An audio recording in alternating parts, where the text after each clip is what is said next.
نذیر قبیلے کا جو سردار تھا وہ تھا حی بن اخطب تھا. کیا نام تھا اس کا؟ حی بن اخطب. بنو قینقاع کا جو سردار تھا فخاذ نامی ایک یہودی تھا. فیخ الف دواد. میرے پاس ایک کتاب ہے قرآنی آیات کی شان نزول، اسی میں اس قبیلے کا جو سردار ہے وہ فخاد لکھا ہے، فیخ الف دواد فخاد. اور بنو قریظہ کے جو سردار تھے وہ تھا کعب بن اسد تھا. کعب بن اسد یہ ان کے سردار. یہ لکھ لیے، سمجھ آ رہی میری بات؟ اچھا بس ٹھیک ہے، جب لکھی تھی تو پھر رہنے دے اس کو. اچھا باقی جو بنو قینقاع تھے نا، یہ حضرت قبیلے کے حلیف تھے، اور باقی جو بنو قریظہ اور بنو نذیر ہے یہ دونوں جو ہے نا یہ اوس قبیلے کے حلیف تھے. ٹھیک ہے نا. اچھا یہودی کاروباری لوگ تھے، وہ مدینہ منورہ کی معاشی سرگرمیوں پر ان کا مکمل غلبہ حاصل تھا. اس اعتبار سے انصار ان اوس اور خزرج پر ان کو برتری حاصل تھی. جب نبی علیہ السلام مدینہ منورہ تشریف لائے، آپ صلی اللہ علیہ وسلم نے اپنی حکمت اور تدبر کے ساتھ مدینہ منورہ کی معاشرتی اور سیاسی صورتحال کو بالکل بدل کر رکھ دیا. میثاق مدینہ رسول اللہ صلی اللہ علیہ وسلم کی بصیر اور دانائی کا منہ بولتا ثبوت ہے. اس معاہدے کی وجہ سے مدینہ منورہ کی یہودی نبی علیہ السلام کو ریاست مدینہ کا سربراہ تسلیم کر چکے تھے، مگر وہ دل سے آپ علیہ السلام کے سخت مخالف تھے. مدینہ منورہ میں رسول اللہ صلی اللہ علیہ وسلم کی آمد کی وجہ سے ان کی طاقت اور قوت کو نقصان پہنچا تھا. ان کے مقابلے میں انصار و مہاجرین ایک مضبوط گروہ بن کر ابھر رہے تھے. اس صورتحال نے یہودیوں کو بے چین کر دیا اور ان کے دلوں میں مسلمانوں کے خلاف حسد اور بغض پیدا کر دیا. میثاق مدینہ کے معاہدے پر دستخط کرنے کی وجہ سے وہ اعلانیہ طور پر مسلمانوں کو مخالفت نہیں کر سکتے تھے، اس لیے انہوں نے رسول اللہ صلی اللہ علیہ وسلم کے خلاف جھوٹا پروپیگنڈا شروع کر دیا.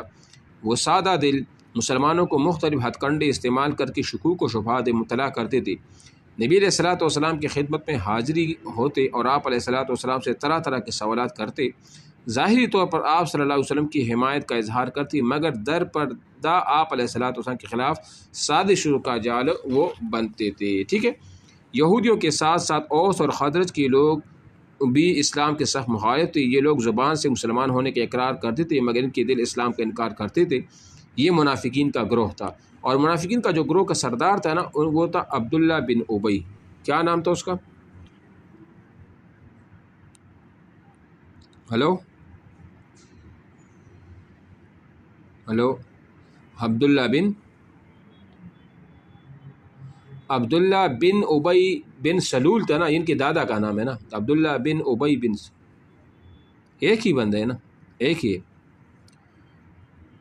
ابی بن سلول. اچھا جی، آپ علیہ السلام کے خلاف جھوٹا شروع کر دیا. وہ سارے دل مسلمانوں کو خادشی تو ہو گیا. آواز آ رہی ہے؟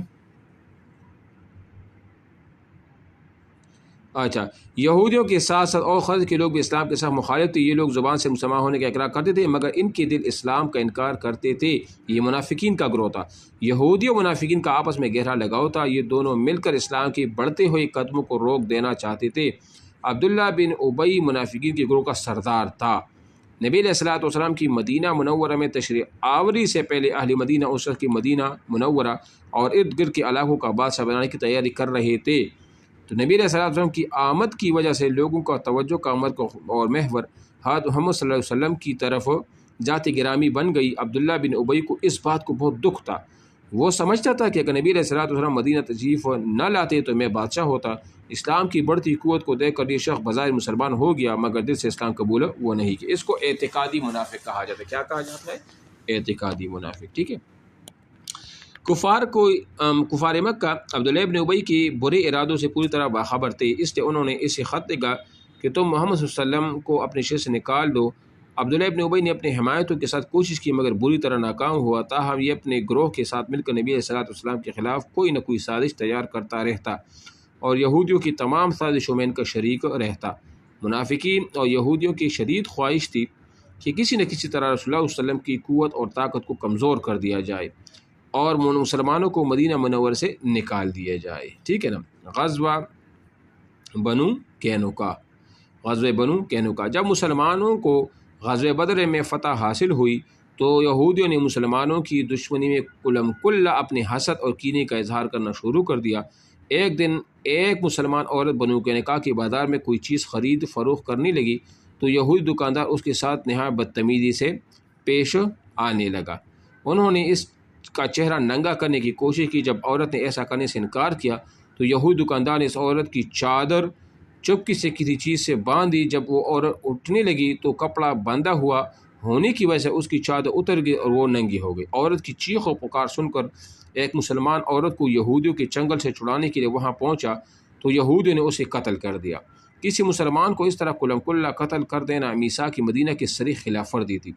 نبی علیہ الصلوۃ والسلام نے ان سے اس بدتمیزی کا جواب دیا اور اپنی غلطی پر ڈٹ گئی، معافی مانگنے کی بجائے دھمکیوں پر اترائی، لہٰذا نبی علیہ السلام نے ان کے قلعے کا محاصرہ کر لیا۔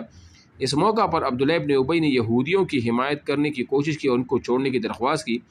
رسول اللہ صلی اللہ علیہ وسلم نے حکمت کے تحت ان لوگوں کو عبداللہ ابن ابی کے کہنے پر آزاد کر دیا، شاید عبداللہ ابن ابی اور اس کا گروہ سازشوں سے باز آ جائے۔ غزوہ بنو قینقاع کے نتیجے میں بنو قینقاع کے پورے قبیلے کو مدینہ منورہ چھوڑنا پڑا۔ بنو قینقاع یہودیوں کا بڑا مضبوط اور طاقتور قبیلہ تھا، مگر اسے ذلیل اور رسوا ہو کر مدینہ منورہ کو چھوڑنا پڑا۔ اچھا، مدینہ یہ جو ہے نا کیا کہتے ہیں اس کو، غزوہ بنو قینقاع، ان کی دو بڑی اسباب تھی۔ ایک تو سبب یہ تھا نا کہ ایک مسلمان عورت کے ساتھ اس طرح کا وہ معاملہ ہوا، اور دوسری بات اصل یہ ہے کہ معاہدے کے تحت انہوں نے جنگ بدر میں حصہ بھی نہیں دیا تھا، حالانکہ چاہیے یہ تھا، معاہدے میں تو یہ لکھا تھا کہ اگر مسلمان جنگ کریں گے تو یہودی ان کا ساتھ دیں گے، اگر یہودی کے ساتھ کوئی جنگ کرے گا تو مسلمان ان کا ساتھ دیں گے۔ دو وجوہات تو یہ تھی۔ دوسری بات یہ ہے کہ بنو قینقاع کا جو محاصرہ تھا وہ کتنے دن جاری رہا؟ 15 دن ان کا محاصرہ کیا گیا تھا۔ اس طرح بنو نذیر کا جو محاصرہ تھا وہ بھی 15 دن تھا، جبکہ بنو قریظہ کا جو محاصرہ تھا وہ 25 دن تھا۔ کتنا؟ 25 دن تھا۔ 15 اور 25، ان چیزوں کو آپ جو ہے نا وہ انڈر لائن وہ کر لیں، ٹھیک ہے نا، یہ اہم چیز جو میں نے آپ کو وہ بتا دیا، صحیح ہے نا۔ محاصرہ جو کیا گیا تھا نا بنو قینقاع قبیلے کا، جب محاصرہ کیا جنگ بدر کے بعد 15 دن تھا۔ بنو نذیر کا جو محاصرہ کیا گیا تھا جنگ احد کے بعد 4 ہجری کو، وہ بھی 15 دن تھا۔ اور بنو قریظہ جو 5 ہجری میں لڑا گیا تھا جنگ خندق کے بعد، وہ 25 دن کا محاصرہ تھا، ٹھیک ہے۔ ایک تو یہ بات ہوگی۔ دوسری بات آپ یہ لکھ دیں کہ بنو قینقاع کا جو غزوہ ہوا تھا یہ جنگ بدر کے بعد ہوا تھا، یعنی 2 ہجری کو ہوا تھا۔ بنو نذیر کا جو ہے نا وہ احد جنگ کے بعد یعنی کہ پھر 4 ہجری کو ہوا تھا، اور بنو قریظہ کا جو غزوہ ہوا تھا یہ 5 ہجری کو ہوا تھا، جنگ خندق کے بعد ہوا تھا۔ اس ساروں چیزوں کو آپ انڈر لائن کرو اپنے پاس، ٹھیک ہے۔ اچھا جی، درمیان میں اور بھی کافی چیزیں ہیں لیکن وہ اتنی تفصیل میں ہم نہیں جاتے۔